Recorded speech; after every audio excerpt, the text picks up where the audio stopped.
What's going on, guys? Welcome back to another episode of Phelps Garage. My name is Rob. This is my 22 GR86, and if you've been following along, we're gonna boost it. As you can tell, I'm running the P&L Turbo kit. If you're new to the channel, it is a G3660 kit. We're getting to the install. Part one, we did obviously the intercooler, the brace, the piping, start it up, make sure everything works well. The issue is this oil cooler. I'm mounting it here. As you can see, I got some of the brackets loose. It's gonna fit in here. It's kind of tight, got some ducting to go here. I need longer lines, so that's why it's just sitting there for now for me to move the car. In this video, my goal, hopefully, if everything goes smooth, is to have the turbo on, mounted, plumbed. Hopefully we can give it a start up. All right, I already loosened up the bolts for the header to over pipe. There's three nuts we got to get to off of each head for the header, and that will give us, clearance or room to remove the oil pan. Hopefully you guys can hear me. All right, don't forget to disconnect. You have a gray and a black clip harness for your O2 sensors. I'm using this little extension to get to this one. Oh, sorry. I'll adjust that on the audio. To get to this one header bolt. Okay, got it.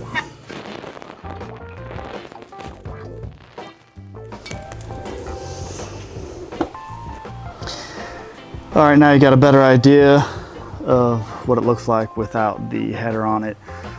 So now we just got to loosen, we're going to drain the oil, pull the Allen bolts for this. This is because I have the Tomei, the multi-level baffle plate. That's a 3-inch catless over pipe, front pipe combo from JDL that I just high temp painted. Yeah, there's one thing I wanted to do in the future, but if you're gonna do motor mounts now, since you're pulling everything out, give you all that room. Hopefully you can see the color of that oil, but it is pretty much brand new. It's got like 600 miles on it. All right, so now we're taking the pan off. These bolts, because of the, I believe it's called Vband, they're not extremely tight and they're not going to vibrate loose because of the RTV. To remove the factory pan, it was a pain. I want to show you how easy this is. All right, so all of these are out. I got a little putty knife and 2 flathead screwdrivers. All right, so I had these small, like thin screwdrivers. They're very flexible. I didn't want them to snap, so I got 2 stubby ones. And on the passenger side, where there's no water pump, I can, there's more room to tap these in. They got to be stubby.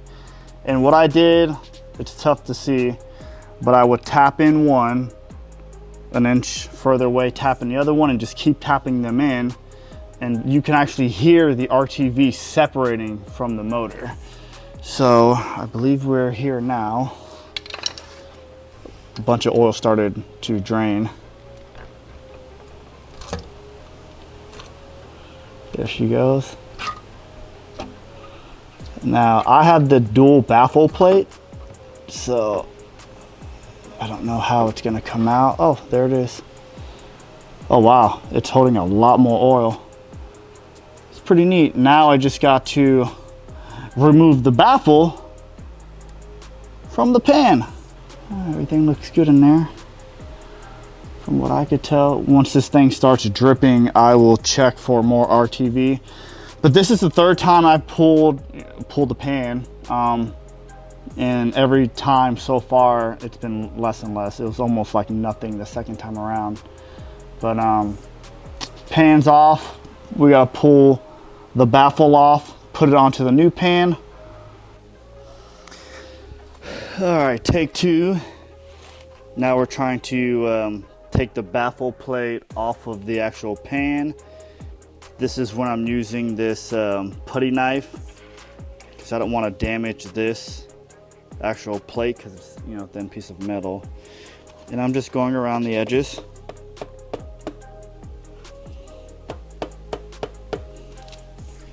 Just got to be careful where these holes are, because there's little rubber gaskets. Now I'm sure some of you are wondering, will I ever upgrade to the Varus Engineering oil pan?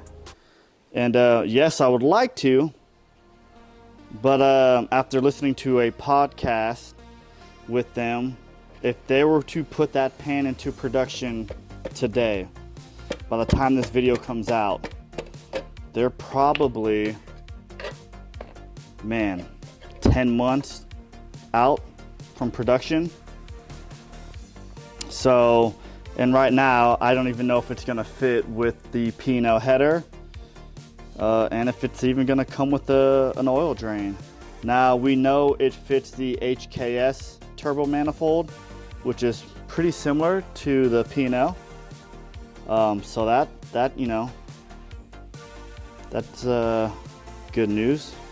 Gives me some hope. But you know, same thing they said, it needs a turbo return. So I'm hoping that maybe by this time next year, you know, I can throw a pan on. But as of right now, I believe it's this pan and the pan that the cup cars use that are probably the best right now for you know, helping with the oil starvation. Now we just got to take my time, get the silicone or the RTV off of this, clean this up real well, prep the new pan, and go from there. All right, so as you can see, we stripped off a lot of the old RTV material, both on the motor itself, the baffle, and obviously we have a new pan with a turbo or turbo oil return. You can't tell, but oil will easily flow underneath this plate, which is good. So now what I'm gonna do, I'm gonna take some basically rubbing alcohol, clean, you know, the surface here, there, get all the oil and stuff off, and lay my, I believe it's called Vband. I'm gonna grab it here in a minute and show you exactly what I use. We'll lay it here, let it sit for a second, lay some on the top in the block, and slowly use the Allen bolts to just kind of hold it up there in place. Wait a few minutes, give it a couple more turns, getting it closer and closer. We're allowing it to kind of get tacky and stuff before just, you know, you squeeze this and it oozes out. So we want it to be a little tacky, a little sticky before we truly tighten it. And you definitely don't want to go too crazy tightening this stuff. Once it's made its gasket, you should be good to go. Again, this is my third time doing a pan, second time with that, and I've never had any issues with leaks, so let's get to it. So this is what I was telling you about. This is what I'm using, the Vband 1217H.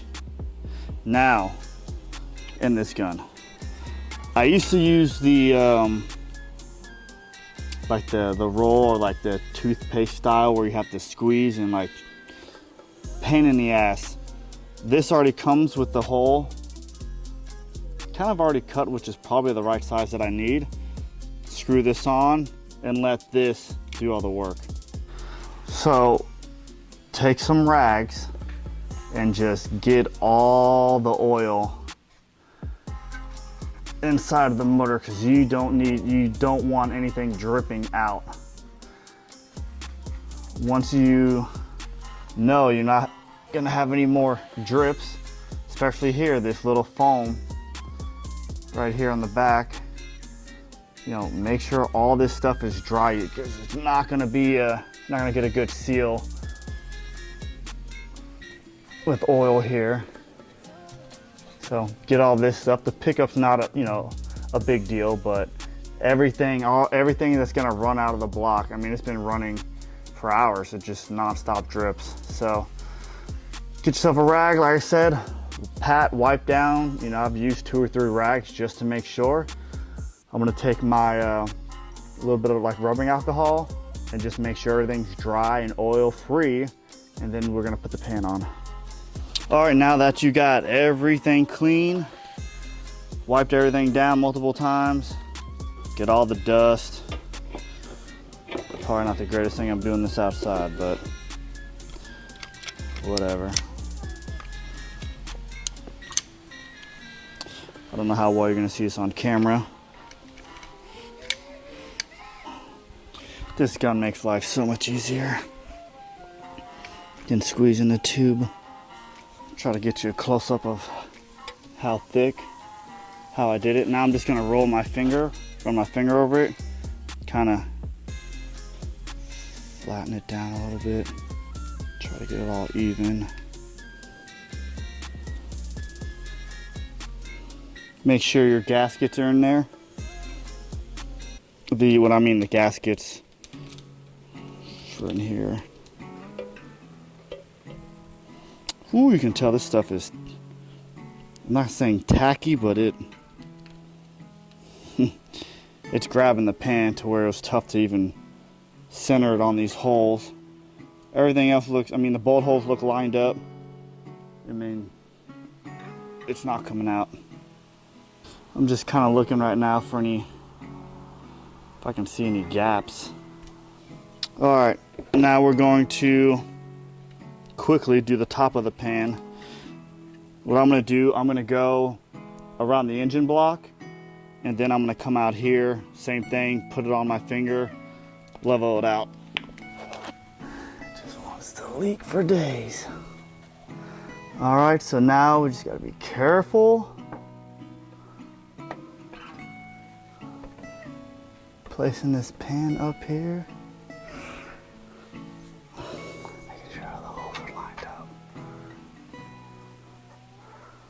I can't tell. Is that one started? Oh yeah, look at that.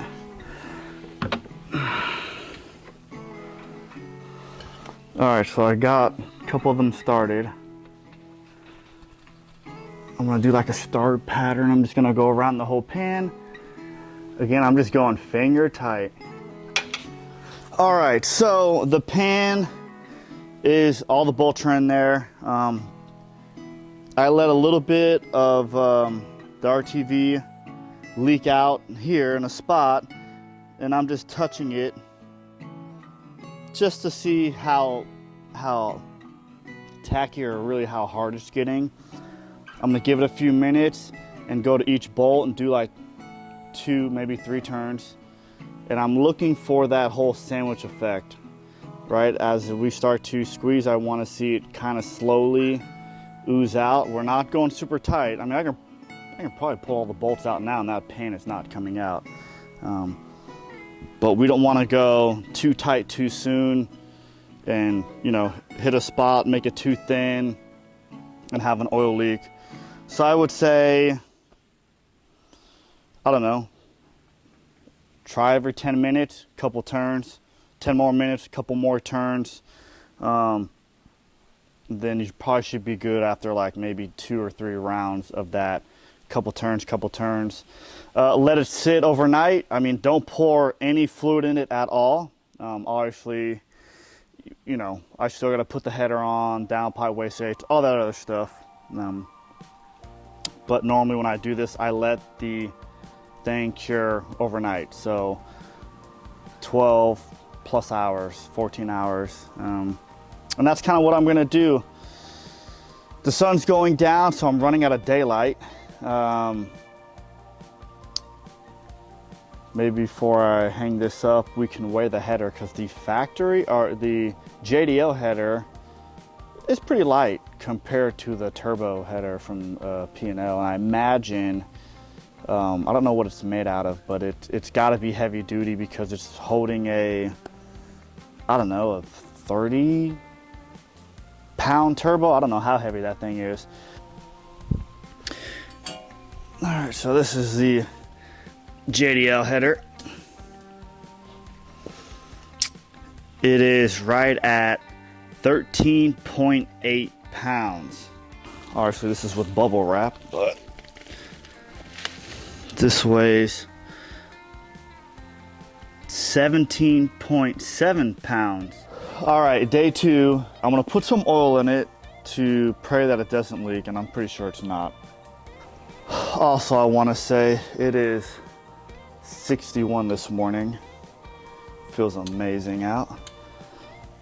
Mess up the nice blow valve, but if you haven't seen the first episode, we installed this. Now before we add our oil, I took off the old drain plug to put my magnetic one on. As far as oil goes, I'm just running the Mobile One 040. And it's kind of hard to tell you how much I run. The factory pan, actually the pan only holds, I think, 2 quarts. But the motor with filter is 5.3.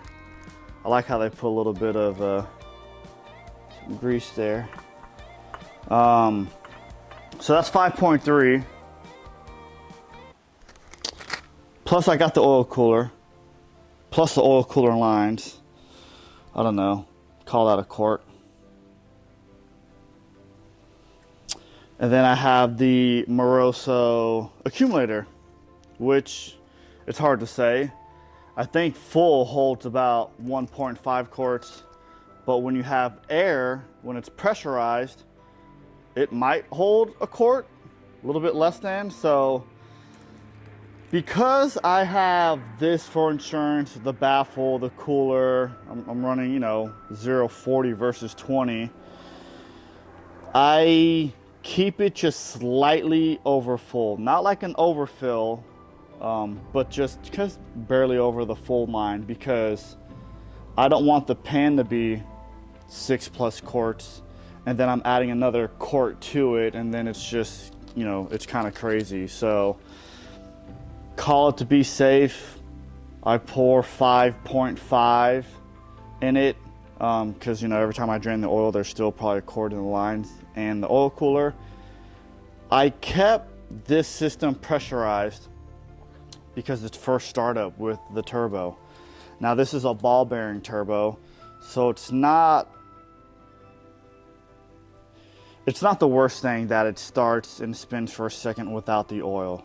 If this was a journal bearing turbo, then it would be bad. Journal bearings love oil. I mean, you can just keep dumping and dumping oil through a journal bearing. Ball bearings, not so much. You need enough to keep it wet, pull a little bit of heat out with the oil, and that's kind of it. They're simple. But journal bearings, dude, not so much. So there's 120 PSI in the system. I'm gonna put some oil in it now. I got the oil return line on, it's tight, and I'm only gonna pour a couple, like I said, 2 quarts fills the pan. I just wanna make sure it's not leaking before I just pour everything in there. All right, I'm gonna do that for now. Now we're going to remove the bubble wrap off the header, get a close-up of that. It came with new gaskets, so we're gonna get that and install the turbo manifold. One thing I'm excited for is the sound that the car is gonna make now. I mean, who doesn't love the sound of a turbo? I love the Subaru, the Boxer Rumble with the unequal length header, which I've been running, you know, the JDL kit. It's been great, no issues. But this header, it's equal length, so it's definitely going to change the sound. And also, this car, I only track it. It's extremely loud. If this was a daily, it would have their catted, resonated, and some kind of quiet exhaust on it. Because it's just, I want it to be loud and light, so that's why I don't care. But man, this is definitely going to quiet it down. The turbo's going to act like a muffler.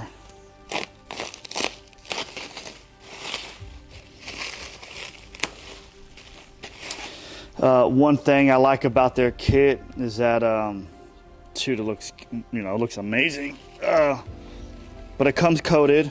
It comes with all the like heat shields, turbo blankets, all the lines like for the wastegate, blow valve, oil return. They're all coated, or they're all wrapped in like a high temp sleeve. Man, this thing looks nice. Let's get a close up of that. So all V-band,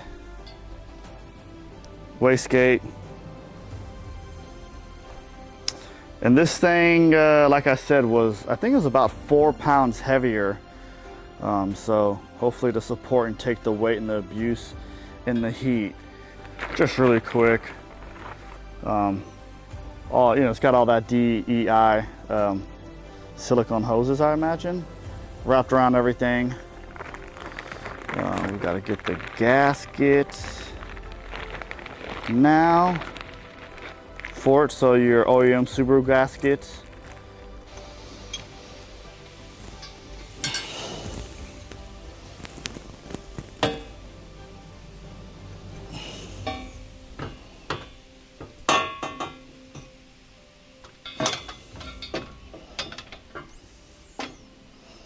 It took me a minute, but we got it on. Fits in there nice. It's really, really close to the, let me see if I can zoom in. The oil return. Try to put that header in as even from both sides, front to back, as level as you can. It is a pain. I get one side in there easy, and the other side was kind of tight. I had to kind of tap it in with a rubber mallet, and it went right in. So I used a tiny bit of anti-seize on the nuts, tighten it up, and we're good. So now for wastegate, dump tube, turbo. It says it's set to 0.5 bar, so 7-ish PSI. Oh, we don't want to lose that guy.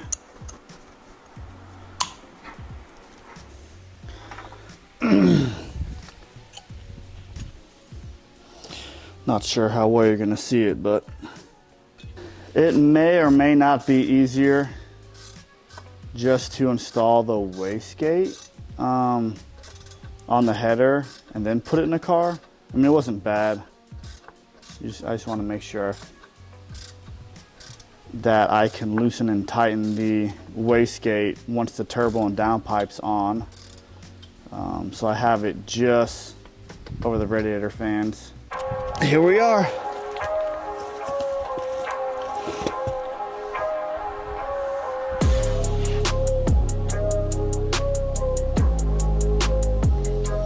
This is the, like I said, it's the GR86 660 Turbo.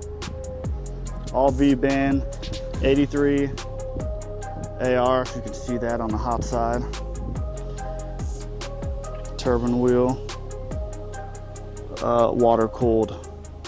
Sweet, I gotta go check the lines, which is good. This is what you want for road racing.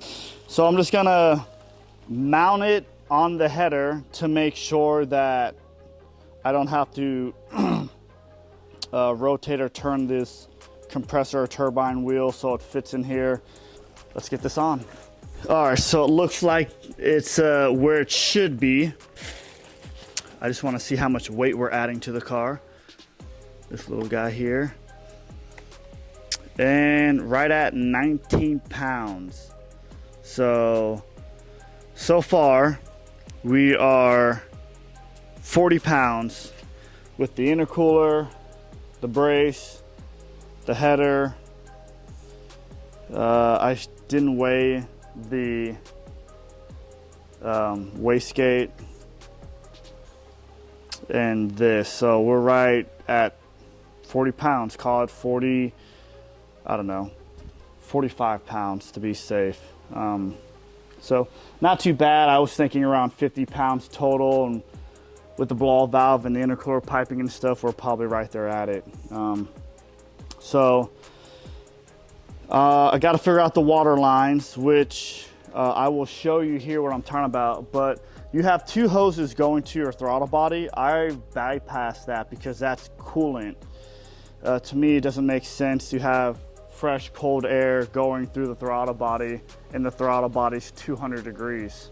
So I've bypassed that. I might have to go to the hardware store to get fittings to connect those two lines to the turbo to feed it and return it. So let me see what I have here. Also, so these are the lines that I'm talking about. These will screw into the side of the turbo, and these are left open. If you still wanted to use, if you still wanted to use kind of how it's set up from factory, one will go into a throttle body. You'd still have to get an adapter to go into the return hose. I'm still gonna just bypass everything. Again, making a lot of heat, a lot of boost, well, more cylinder pressure, higher temps. I definitely don't wanna have that cool air from the intercooler just go through a 200 degree throttle body. Even though it's going through there quickly, still, heat kills things, so I'm gonna bypass it. All right, so we got some bad news. Not really their fault. The oil supply line normally would go there, but I have the, either an accumulator or an AccuSump. If you have that, obviously you're not using that. So I wanted to get my oil feed from here. If I could bend this enough, but it's just not, it just won't make it. And then also, it's hard to see, but the oil return line, it's gonna be tough, but there's the oil return hose. It's like an inch too short. It doesn't even touch the return here. So that's a bummer. So, obviously it's not gonna start. These were the lines I was talking about that I bypassed on the throttle body that are gonna feed back in here on the turbo. I'm gonna put the downpipe on, intercooler piping, just kind of assemble everything, make sure I don't have any other issues. Putting the O2 sensors in, close to how they were on the factory header. I'm thinking the best way to get this downpipe is from the bottom, coming up.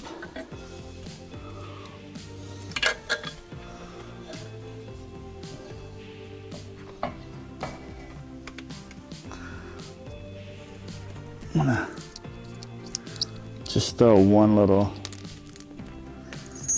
bolt in there.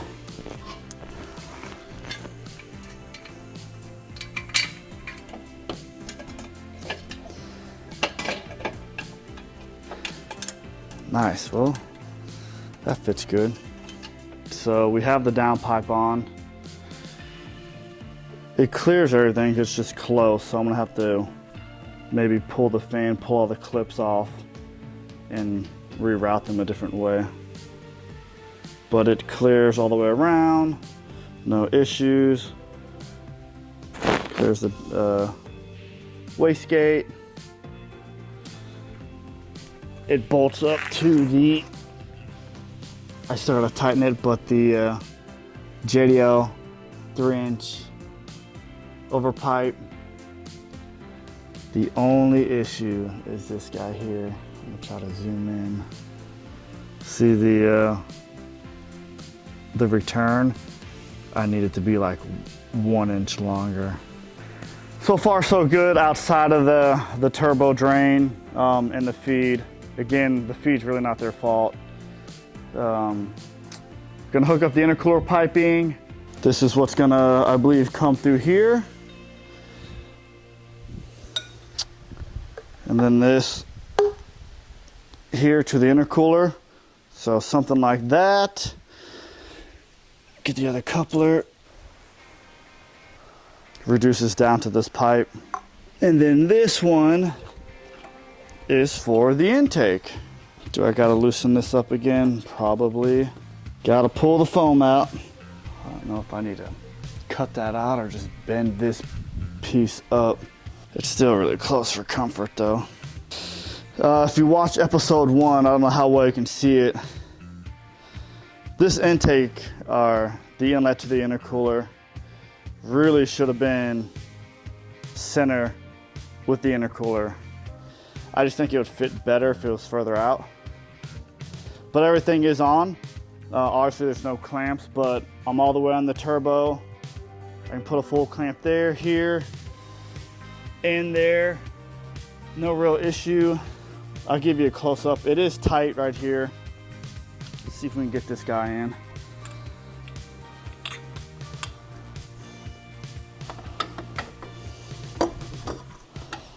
Oh, that went pretty easy. The last piece to the puzzle. I'll get you a close-up here now. I wish I had a cameraman.